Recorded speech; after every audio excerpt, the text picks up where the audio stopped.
नमस्कार, मैं पेन वाजपेयी अपने YouTube चैनल मैं पेन वाजपेयी पे आपका बहुत बहुत स्वागत करता हूं। एसएससी एमटीएस 2021-22 के जो एस्पिरेंट हैं उनके लिए बहुत बड़ी अपडेट है। उनकी फिजिकल की अटेंडेंस के रिगार्डिंग और टीयर 2 की रिजल्ट के डेट के रिगार्डिंग आपका आरटीआई का रिप्लाई आ चुका है, जिसमें ये बताया गया कि आपका अटेंडेंस कितना रहा फिजिकल में। और आपके लिए गुड न्यूज़ ये है कि फिजिकल का अटेंडेंस काफ़ी कम है, तो इसका इम्पैक्ट आपको कटऑफ पे देखने को मिलेगा। तो आपका जो रिजल्ट है वो बहुत जल्द आने वाला है। और दूसरी गुड न्यूज़ आपके लिए क्या है कि फिजिकल का जो अटेंडेंस है आपका वो काफ़ी कम रहा है, तो जो कट ऑफ है वो भी कहीं ना कहीं इससे अफेक्ट होगी।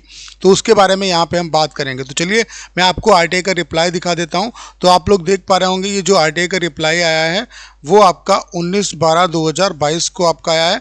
और यहाँ पे ये जयपुर जो जोन है उसका यहाँ पे इन्होंने फिजिकल का अटेंडेंस बताया हुआ है। तो कितना रहा आपका जयपुर का अटेंडेंस, जयपुर जोन का, तो आप लोग देख पा रहे होंगे इन्होंने ये बताया है पहले ही क्वेश्चन में, नंबर ऑफ कैंडिडेट आर 2635, यानी कि टोटल इतने बच्चे जयपुर रीजन में आपके थे, जयपुर जो सेंटर था आपका उसमें।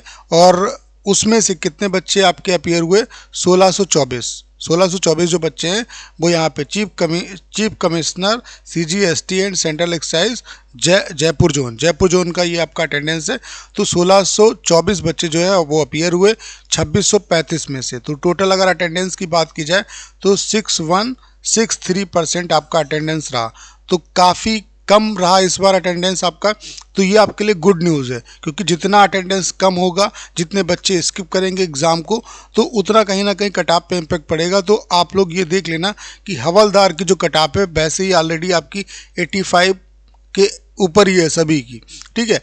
तो जो कटऑफ है उसमें बहुत ज़्यादा डिफरेंस नहीं आएगा। जो एमटीएस की कटऑफ है उसमें आपको डिफरेंस ज़्यादा देखने को मिलेगा। तो इस पर हम लोग डिटेल में एक वीडियो बना के उस पर डिस्कशन कर लेंगे, ठीक है। और दूसरे इन्होंने पॉइंट में जवाब दिया है कि the result of havildar PT PST exam 2021 will be declared by the assessee staff selection commission being nodal agency. तो जो पीटी पीएसटी का रिजल्ट है, जो बच्चे क्वालिफाई हुए या नहीं क्वालिफाई हुए, वो उनको सेंटर पे पता चल गया कि हाँ क्वालिफाई है या नहीं क्वालिफाई है। मोस्टली जो बच्चे जिन्होंने फिजिकल दिया वो क्वालिफाई कर दिए गए, बहुत कम बच्चे जो थे वो डिस्क्वालीफाई किए गए। हाँ, जो गर्ल्स हैं वो भी उनकी छटनी हुई है वेट की वजह से, ठीक है।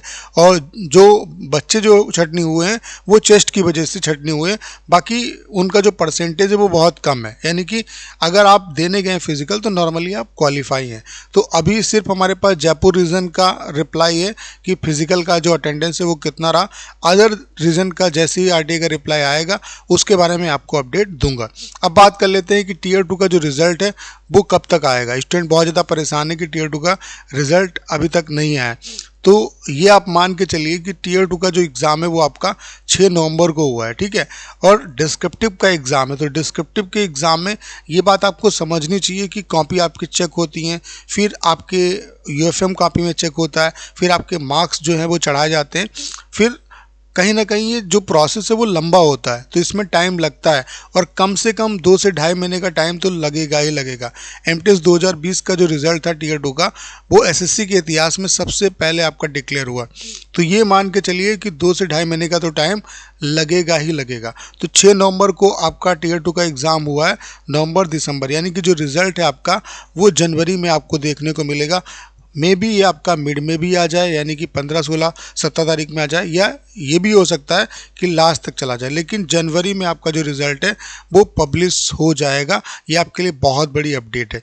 तो जो भी बच्चे रिज़ल्ट का वेट कर रहे हैं उनसे बस यही कहना चाहता हूँ, देखिए रिज़ल्ट आपका आएगा और यहाँ पे जो भी प्रोसेस है वो आपका कंप्लीट हो चुका है। अब आपको अपने तरफ से कोई इफ़र्ट नहीं करना है, जो इफ़र्ट करना था वो आप कर चुके हैं। अब जो भी काम है वो एसएससी के द्वारा होना है।